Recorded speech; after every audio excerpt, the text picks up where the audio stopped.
ഇത് അങ്ങനെ വിട്ടാൻ പറ്റിയല്ല, ഒതുക്കണം. ഒതുക്കേണ്ടവനെ ഒതുക്കേണ്ട സമയത്ത് ഒതുക്കിയിരിക്കണം. അവന്മാര് നമ്മളോട് അങ്ങനെ ചെയ്യാവോ? കഴിഞ്ഞ ഇലക്ഷന് നമ്മൾ എന്തേലും പണിയെടുത്ത നമ്മുടെ തന്ത്രങ്ങൾ കൊണ്ടല്ലേ അവന്മാര് കസര കയറിയത്. കേറ്റാൻ അറിയാമെങ്കിലേ ഇറക്കാനും അറിയാം. ജോസ് എന്തേ?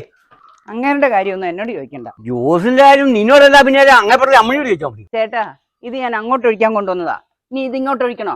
ചൂടാകല്ലേ ജോസ്, എന്തിയെ ഒരു അത്യാവശ്യ കാര്യത്തിന്. അങ്ങേരെ അതിലും വലിയ അത്യാവശ്യ കാര്യത്തിന് അണിഞ്ഞൊരുങ്ങുക. അതെന്നാ സംഭവം? കൂടെ പഠിച്ച സൂസമ്മയുടെ മകളുടെ കല്യാണത്തിന് അണിഞ്ഞൊരുങ്ങുക. അതിന് നിന്നെ കൊണ്ടുവന്നില്ലേ? അങ്ങേരെ മാത്രമേ വിളിച്ചുള്ളൂ. ഞാനും കൂടെ ചെന്നാലേ സൊള്ളലിന് തടസ്സമാകില്ലേ. നിങ്ങളെപ്പം വന്നു? നമസ്കാരം. കണ്ടോ ഉത്സവം കണ്ടോ? ഇവിടെ നിന്നല്ല എന്റെ കൺട്രോൾ പോകും. കണ്ടോ ഇത് കലക്കും. നമ്മൾ മനസ്സിൽ കണ്ടപ്പം ആ മാനത്ത് കൊള്ളാം. ആ ലുക്കും ചിരിയും നടത്തവും എല്ലാം സ്റ്റൈലായിട്ടുണ്ട്. ഞാൻ ഇത്രയും പ്രതീക്ഷിച്ചില്ല. നിങ്ങൾ എന്നതായി പറയുന്നത്? എനിക്കൊന്നും മനസ്സിലാവുന്നില്ലല്ലോ. ഈ എല്ലാം മനസ്സിലാക്കി തരാം. നമ്മുടെ മെമ്പറേയും പ്രസിഡന്റിനും ഉണ്ടല്ലോ തെറി വിളിച്ചിട്ടാ ഞങ്ങൾ ഇങ്ങോട്ട് വന്നിരിക്കുന്നത്. നിങ്ങൾ ഈശയും ചക്കരയായിരുന്നല്ലോ. അതെ, ഞങ്ങക്ക് കുറ്റിക്കുരുമുളക് തരികയായിരുന്നു. കോഴിയും തരികയെന്ന് ഞാൻ വീട്ടുകാരുടെ ഉണ്ടല്ലോ വെള്ളം തിളപ്പിക്കാൻ പറഞ്ഞു പോകുന്നതാ. ഈ കോഴിക്കുഞ്ഞിനെ വിളക്കുന്നതിന് എന്തിനാ വെള്ളം തിളപ്പിക്കുന്നത്? ആര് വളർത്തുന്നു? ചെറു കോഴിയുണ്ടല്ലോ, വറുത്ത് തന്നെ എന്നാ ടേസ്റ്റാന്നറിയാവോ? ഞങ്ങളൊരു തീരുമാനം എടുത്തു. അടുത്ത മെമ്പർ നമ്മുടെ സ്വന്തം ആളായിരിക്കണം. പ്രസിഡന്റ് സ്ഥാനം മേടിച്ചെടുക്കും. അങ്ങനെ പഞ്ചായത്തിന്റെ ഭരണം നമ്മുടെ പിടിയിൽ ഒതുങ്ങണം. ഞങ്ങൾ ജോസിനെയാണ് കണ്ടിരിക്കുന്നത്. എന്നെയോ? ഞാൻ നിന്ന് അവിടെ വോട്ട് കിട്ടാൻ പോകുന്നു. നീ ചുമ്മാ ഒന്ന് നിന്ന് തന്നച്ചാൽ മതി, ഞങ്ങൾ ജയിപ്പിച്ചോളാം. ജയിക്കുമെന്ന് ഉറപ്പുണ്ടെങ്കിൽ ഞാൻ നിൽക്കാം. ജോസിനെ നമ്മുടെ ഔദ്യോഗിക സ്ഥാനാർത്ഥിയായിട്ട് പ്രഖ്യാപിച്ചിരിക്കുന്നു. നിങ്ങൾ ഇങ്ങനെ കുരിശക്കറ്റാനുള്ള പരിപാടിയാണോ? ആരെങ്കിലും എന്നതിലും പറഞ്ഞ അന്നേരം ചാടി ഇറങ്ങും. നീ ഇത് എന്നാ അറിഞ്ഞിട്ട് പറയുന്ന? ജയിച്ചു കഴിഞ്ഞാ പിന്നെ നിങ്ങൾ ആരാ? ഇലക്ഷന് ചില്ലറ ചെലവ് വരും, പിന്നെ മൊത്തം വരവല്ലേ. ജോസ് ജയിച്ചാലേ പിന്നെ ആരാ? പഞ്ചായത്ത് മെമ്പർ കഴിഞ്ഞാലുണ്ടല്ലോ പിന്നെ പ്രസിഡന്റ് എന്ന് പറഞ്ഞാൽ ആരാ? പഞ്ചായത്തിന്റെ പ്രഥമ പുരുഷൻ. ജോസ് പ്രഥമ പുരുഷനാണെങ്കിൽ നീ ആരാ? പഞ്ചായത്തിന്റെ പ്രഥമ വനിത. നിസ്സാര കേസാണോ? 2 പേർക്കൂടെ പഞ്ചായത്ത് ഭരിക്കാം. ഞങ്ങൾക്ക് 2 കോഴിയും ഇനി കുട്ടി കുരുമുളക് ചെടി എല്ലാം തന്നേക്കണം. ഇതൊക്കെ നടക്കുവോ? നടക്കുകയൊക്കെ ചെയ്യും. പക്ഷെ നല്ല PR വർക്കുകാർ വേണം. രാഷ്ട്രീയ പാർട്ടിക്കാർക്കെല്ലാം ഉണ്ടല്ലോ നല്ല ഉപദേശകരുണ്ട്. നമുക്ക് ആ ചായക്കടക്കാരൻ ചന്ദ്രനെ വിളിക്കാന്നേ. അവൻ നല്ല PR വർക്കുകാരനാ. അവൻ രാത്രി പകരാന്ന് പറഞ്ഞ് വിശ്വസിച്ച് കളി. അവന് രാഷ്ട്രീയമൊക്കെ നല്ല വശമാണ്. നമുക്ക് അവനെ തന്നെ വിളിക്കാം. നിങ്ങളെ ആശയം നല്ലതാണ്. സാധാരണക്കാരുടെ ഇടയിൽ നിന്നൊരു നേതാവ്. ഇതിൻ്റെ സാധ്യത മനസ്സിലാക്കിയാണ് ഇന്ന് ഊണില്ല എന്ന് ബോർഡ് തൂക്കിയിട്ട് ഞാൻ ഇങ്ങോട്ട് വന്നത്. ചന്ദ്രനെ നാട്ടിലെ രാഷ്ട്രീയ സാഹചര്യം അറിയാം, പോരാഞ്ഞിട്ട് ജനങ്ങളുടെ പൾസും അറിയാം. ജോസിനെ മെമ്പർ ആക്കണം, പ്രസിഡന്റും ആക്കണം. ഒരു ലുക്കൊക്കെ ഉണ്ട്, എന്നാലും അടിമുടിയൊന്ന് മാറണം. ആ ചിരി കണ്ടപ്പോഴാണ് ഓർത്തെ, പൊറോട്ടയും ബീഫും കഴിച്ചതിൻ്റെ പറ്റി തീർത്തില്ലോ. ഭാവി നേതാവല്ലേ, ചെറിയ പറ്റൊക്കെ ഇനി കണ്ടില്ലെന്ന് വെക്ക്. ജോസ് എന്തുകൊണ്ട് യോഗ്യനായ സ്ഥാനാർത്ഥിയാണെന്ന് മനസ്സിലായാലോ? ഏറെ പഠിക്കാനുണ്ട്. ചുമ്മാ അങ്ങ് ചാടി ഇറങ്ങിയാൽ പോരാ. എൻ്റെ മനസ്സിൽ ഒത്തിരി ഐഡിയകളുണ്ട്. അതെല്ലാം അങ്ങ് പോരട്ടെ. നടപ്പ്, എടുപ്പ്, ചിരി, പ്രസംഗം, അങ്ങനെ എന്തെല്ലാം കാര്യങ്ങൾ. നമുക്ക് ഓരോന്നായിട്ട് തുടങ്ങാൻ താമസിക്കണ്ട. ജോസിനൊന്നും എഴുതല്ലേ, ഒരു 2 ചാരം നടന്ന് ഞാനൊന്ന് കാണട്ടെ. അയ്യോ, ഇതിങ്ങനെ തവള നടക്കുന്നോണ്ട് നടന്നാൽ പോരാ. ആരെയും കൂസാതെ നെഞ്ചി വിരിച്ച് നടക്കണം. അതിനുമുണ്ട് 2 സ്റ്റൈല്. അത് ഞാൻ കാണിച്ചു തരാം.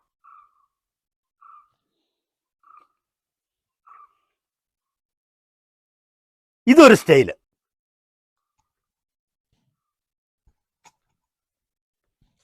ഇത് വേറൊരു സ്റ്റൈല്. നമുക്ക് പരിചയമുള്ള ആരെങ്കിലും കണ്ടാലല്ലേ ഇങ്ങനെ കൈവച്ച് കാണിക്കുന്നത്? അത് പ്രശ്നമില്ലെന്നേ. ഓരോരുത്തരും ഓർക്കും വേറെ ആരെങ്കിലും ആയിരിക്കുന്നു. പിന്നെ നടത്തം, അതെന്നും രാവിലെ ഇറങ്ങി നടന്ന് പരിശീലിക്കണം. പ്രസംഗം പറയാനാ ശരിക്കും പഠിക്കേണ്ടത്. പ്രസംഗത്തിലൂടെ ആളുകളെ കയ്യിലെടുക്കണം, ആളുകളെ പ്രകമ്പനം കൊള്ളിക്കണം. ഊരിപ്പിടിച്ച വാളുകൾക്കിടയിലൂടെ നടന്നിട്ടുണ്ട് എന്ന് പറഞ്ഞാലോ?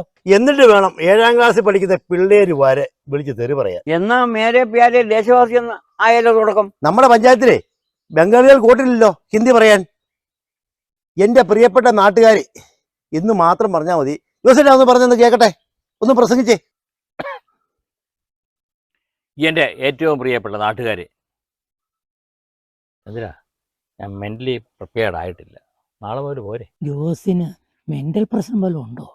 ഇതാ നീ ഉദ്ദേശിച്ച മെന്റൽ പ്രശ്നമല്ല, ഇത് കുറച്ചുകൂടി പ്രിപ്പയർ ആകണമെന്നാണ് പറഞ്ഞത്. അത് കുഴപ്പമില്ല. രാഷ്ട്രീയം, പൊതുപ്രവർത്തനം, അതെല്ലാം ഞാൻ ഉദാഹരണത്തിലൂടെ വ്യക്തമാക്കി തരാം. നമുക്കൊരു ചായ എടുക്കണം. പാലും വെള്ളവും നല്ലപോലെ തിളച്ചൊന്ന് ഉറപ്പ് വരുത്തണം. അതായത് കളത്തിലിറങ്ങാനുള്ള സാഹചര്യമായോ എന്ന് അറിയണം. പാകത്തിന് പഞ്ചസാര, മതം, ചായപ്പൊടി, വർഗീയത ഇതെല്ലാം കൂടെ കൂട്ടി അടിച്ച് ചായയാകും. ആളുകളോടുള്ള സമീപനത്തിലും വ്യത്യാസം വരണം. ചിലർക്ക് മീഡിയം ചായ, ചിലർക്ക് സ്ട്രോങ് ചായ, വേറെ ചിലർക്ക് ഡബിൾ സ്ട്രോങ് ചായ. ഓരോരുത്തരുടെ ആവശ്യങ്ങൾ കണ്ടറിഞ്ഞ് ചെയ്യണം. ചായസഞ്ചി ഞെക്കിപ്പിടിഞ്ഞ് മാക്സിമം ചായ എടുത്തോണം. ചണ്ടി ആയാൽ തട്ടിക്കളഞ്ഞോണം. നമ്മുടെ കാര്യം കഴിഞ്ഞാൽ ചണ്ടി ഔട്ട്. ചന്ദ്ര, നീ വെറും ചന്ദ്രനല്ലടാ, ചാണിക്കനാ ചാണിക്കൻ. ഒരവസരം കിട്ടിയാലല്ലേ കഴിവുകൾ പുറത്തെടുക്കാൻ പറ്റുള്ളൂ. ജോസ് അയക്കുന്നത് ചന്ദ്രന്റെ ദേശീയ രാഷ്ട്രത്തിൽ നിന്ന് വരെ വിളി വരും. പൊറോട്ട ബാബു അല്ലേ? ഞാൻ വിളിച്ചിരുന്നു. നാളെ മുതൽ കടയിൽ പൊറോട്ട അടിക്കാൻ വരണം. ഞാനൊരു പൊളിറ്റിക്കൽ കൺസൾട്ടൻസി തുടങ്ങി. എനിക്ക് നാളെ മുതൽ പൊറോട്ട അടിക്കാൻ നേരമില്ല. ശരി, നാളെ പോരെ. അതെ, പൊറോട്ട ബാബുവിന് ഡെയിലി 1000 രൂപ.